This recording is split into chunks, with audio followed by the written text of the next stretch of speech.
దేవునికి స్తోత్రాలు. మూయబడ్డ మార్గాలు తెరిచే దేవుడు అనే వాక్యాన్ని మనం ఈరోజు ధ్యానం చేసుకుందాము. నిర్గమకాండము 14వ అధ్యాయము 20వ వచనం మనం చదువుదాము. నిర్గమకాండము 14వ అధ్యాయము 20వ వచనము. నిర్గమ 14వ అధ్యాయము 20వ వచనం. అది ఐగుప్తీయుల సేనకు ఇశ్రాయేళ్ల సేనకు నడుమ ప్రవేశించెను. అది మేఘము గనక వారికి చీకటి కలిగెను గాని రాత్రి అది వీరికి వెలుగునిచ్చెను గనుక ఆ రాత్రి అంతయు ఐగుప్తుల సేన ఇశ్రాయేలును సమీపింపలేదు. మోషే సముద్రపు వైపు తన చెయ్యి చాపగా యెహోవా ఆ రాత్రి అంతయు బలమైన తూర్పు గాలి చేత సముద్రమును తొలగించి దానిని ఆరిన నేలగా చేశాను. దేవునికి స్తోత్రాలు. మూయబడ్డ మార్గమును దేవుడు తెరిచిండు. దేవునికి స్తోత్రాలు. ఆ సముద్రము ఇశ్రాయేలు పుట్టక ముందు నుంచి ఎప్పటి నుంచో ఉన్న సముద్రం.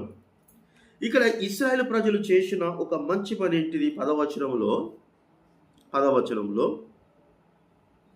ఫరో సమీపించుచుండగా ఇశ్రాయేలు కన్నులెత్తి ఐగుప్తీయులు తన వెనుక వచ్చుట చూచి మిక్కిలి భయపడి యెహోవాకు మొరపెట్టి అది ఐక్యమత్యముగా ప్రార్థన చేయడము.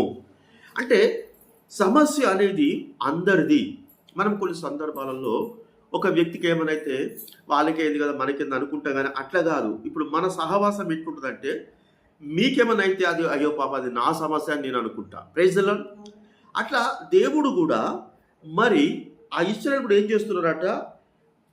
ఫరో సమీపించుండగా ఐగుప్తులు తమ వెనుక వచ్చుట చూసి భయపడుతూ పిరికిగా లేరు, కానీ ఆ భయంలో కూడా ప్రార్థన చేసే ఆ మంచి మనసు మనకు రావాలి. ఎప్పుడైతే మనము ప్రార్థన చేసే మంచి మనసు మనకు వస్తుందో దేవుడే తన 2 చేతులు చాపి మన ముంగట సమస్యను దేవుడే గొప్ప విడుదల చేస్తాడు. దేవునికి స్తోత్రం. ఇక్కడ ఏ మానవుడు కూడా ఈ ఇశ్రాయేలు పక్షమున ఫరో రాజు దగ్గరికి వెళ్ళి రికమెండ్ చేయడం కానీ పాపం వాళ్ళను విడిచిపెట్టాడని చెప్పేసి బతిమలాడడం కానీ ఎవరు చేయలేదు. Praise the Lord. ఎవరు చేయలేదు. ఎవరి సహాయం మనకు అవసరం లేదు. మనము కేవలము మోషే కింద వాళ్ళు ఎట్లయితే చెప్పినట్టు విన్నారో అందరూ కలిసి ఎప్పుడైతే ప్రార్థన చేసిండ్రో దేవుడే తన పని కల్పించుకొని ఆ మూయబడ్డ మార్గమును దేవుడు తెరిచాడు. కనుక మన ముంగట కూడా ఉన్న ఈ సముద్రం అనగా కన్నీటి మన బాధలు మన ముంగట ఉంటున్నాయి. కన్నీటి సమస్యలు మన ముంగట ఉంటున్నాయి, బయటికి వెళ్ళకుండా చేస్తున్నాయి. కానీ ఈరోజు వాటిని 2 చేతులతోటి తెప్పబోతున్నాడు. ఆమేన్. మరి ప్రాక్టికల్గా నా జీవితంలో దేవుడు ఆ 2 సమస్యలను ఒక్కటే రోజు పరిష్కారం చేసిండు. Praise the Lord. ఒక్కటే రోజు. కనుక మనకుంటున్న మరి ఏదైనా కానీ సమస్య ఉన్నప్పటికీ కూడా దేవుడు తీర్చడానికి ఇష్టపడుతున్నాడు. దేవుడు తెరవబోతున్నాడు. అపోస్తలుల కార్యములు 12వ అధ్యాయము 4వ వచనం మనం గమనించినట్లయితే 12వ అధ్యాయము 4వ వచనంలో కూడా అపోస్తలుల కార్యములు 12వ అధ్యాయము పట్టుకొని చెరసాలలో వేయించి పస్కా పండుగ అయిన పిమ్మట ప్రజల యుద్ధకు అతనిని తేవాలనని ఉద్దేశించి అతని కావలి ఇండుటకు 4 చతురస్రముల సైనికులను అతన్ని అప్పగించాను. చూడండి, ఇక్కడ వాక్యం మంచిగా చూద్దాం మనము. 4 చతుష్టయములు అనగా కింద అర్థం ఏమున్నది? కింద ఉంటది 14 మంది ఏం చేసిరట? పేతురును చెరసాలలో వేయించి చెరసాలలో వేసిండ్రు. అంటే ఒక మానవుడు, ఒక రాజు ఇతనికి ఏం చేస్తున్నాడు? ఇతన్ని బయటికి రాకుండా ద్వారమును మానవుడు మూస్తున్నాడు. Praise the lord. ఒక రాజు మూస్తున్నాడు, కానీ పరలోకమందున్న దేవుడు తెరుస్తున్నాడు. Praise the lord. ఇక్కడ ఈ పేతురు పక్కన ఎంతమంది ఉన్నారట? 14 మంది ఉన్నారట. కావలి కాస్తున్నారట. పేతురు బయటికి వెళ్ళొద్దు, పేతురు బయటికి వెళ్ళొద్దు. మన మీద కూడా ఎవరైనా మంత్ర ప్రయోగాలు చేసినా, కళ్ళమంట చూసినా, మన ఇంటికి ఏం పెట్టినా కానీ పరలోకమందున దేవుడు ఆ మూయబడ్డ ద్వారాలు తెరవడానికి సిద్ధపడుతున్నాడు. Praise the lord. అందుకే పేతురు ఏం చేస్తున్నాడు? రంజలేకుండా వండుకున్నాడు ఆయన. ఎందుకంటే ప్రార్థన జీవితం కలిగి ఉన్న వ్యక్తి. కానీ మనం ఏం చెప్తాము? భయపడతా అంటాం. ఎవరో మంత్రాలు చెప్తారు, ఎవరో కళ్ళమంటని, అబ్బు వాళ్ళ కంట్లో పడద్దని, లేకుంటే వాళ్ళు మంచోళ్ళు కాదని, చాలా మనము కొన్ని మందికి భయపడుతుంటాం కానీ భయపడడానికి వీల్లేదు. కనుక ఇక్కడ పేతురు అనుభవం మనం ఇప్పుడు నేర్చుకుంటున్నాం. పేతురు ఏం అనుభవం నేర్పించినట ఇక్కడ చూసినట్లయితే 5వ వచనంలో పేతురు చెరసాలలో ఉంచబడను, ఆ, సంఘమైతే అతని కొరకు అత్యాసక్తితో దేవునికి ప్రార్థన ఇగో చేయుచుండెను. మనం కూడా చేస్తున్నది గదే. Praise the Lord. మనం ఎంత ఆసక్తిగా ప్రార్థన చేస్తే ఎంత పెద్ద గొప్ప రాజు ఆ ఇనుప తలుపులేసి తాళం వేసినా కానీ ఈ ప్రార్థనను ఆ ఇనుప తలుపులు ఆపలేకపోయినాయి.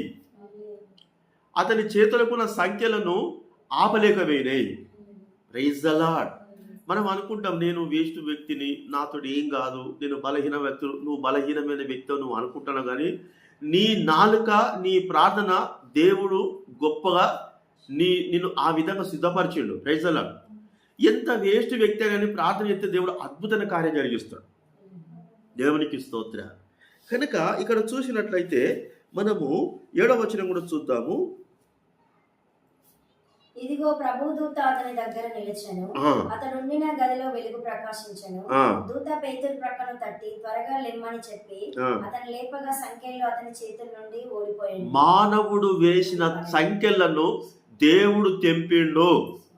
హల్లెలూయా, ప్రైజ్ ద లార్డ్. హల్లెలూయా. మానవుడు ఎన్ని కట్లేసినా ఎంత వేసినా కానీ దేవుడు ఆ కట్లను దగ్గరికి వచ్చి తప్పుతాడట. మనం ఒక మాట చిన్నగా అనుకుందాము.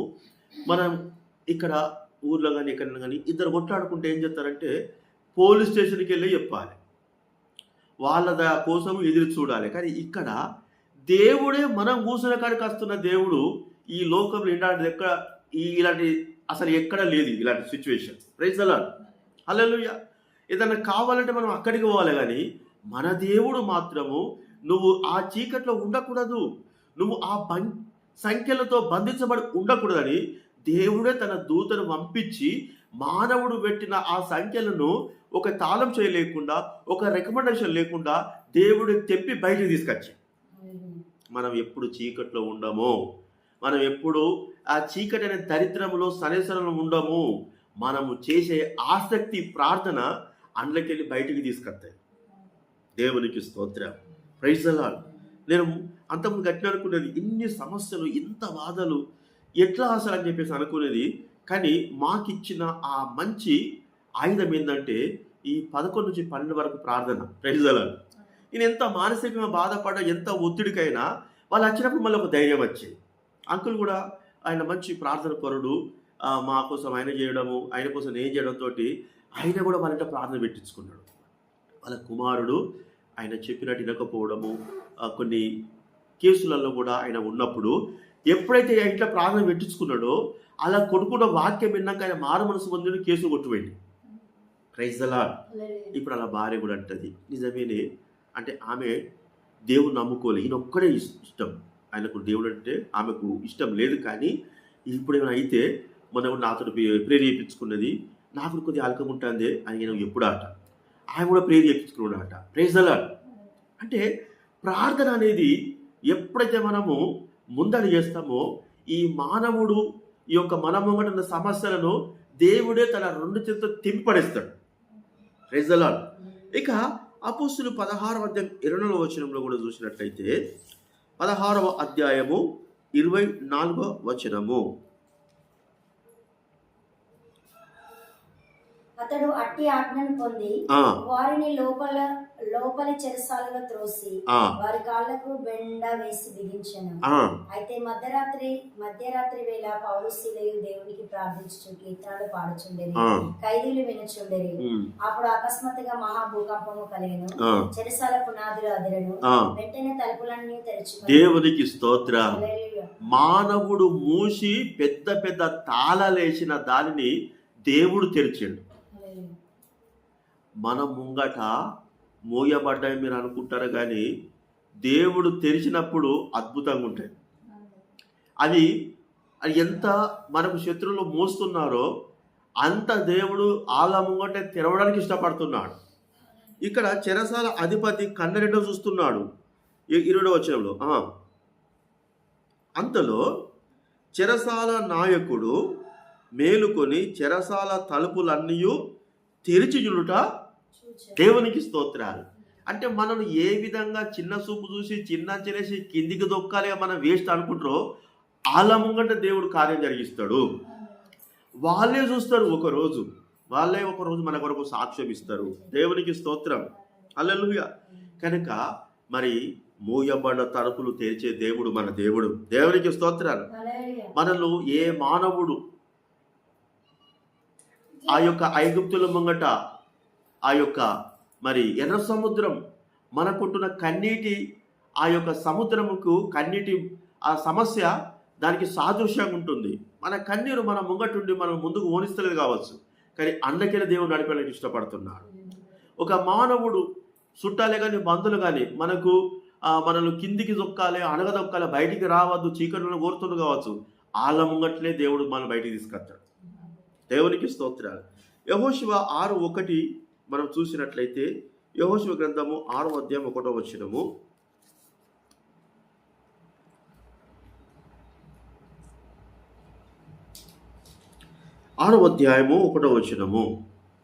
ఆ కాలంలో ఇశ్రాయేలు భయము చేత ఎవడును వెలుపలికి పోకుండును, లోపలికి రాకుండును, ఎరుకో పట్టణము ద్వారా గట్టిగా మూసివేయబడెను. చాలు.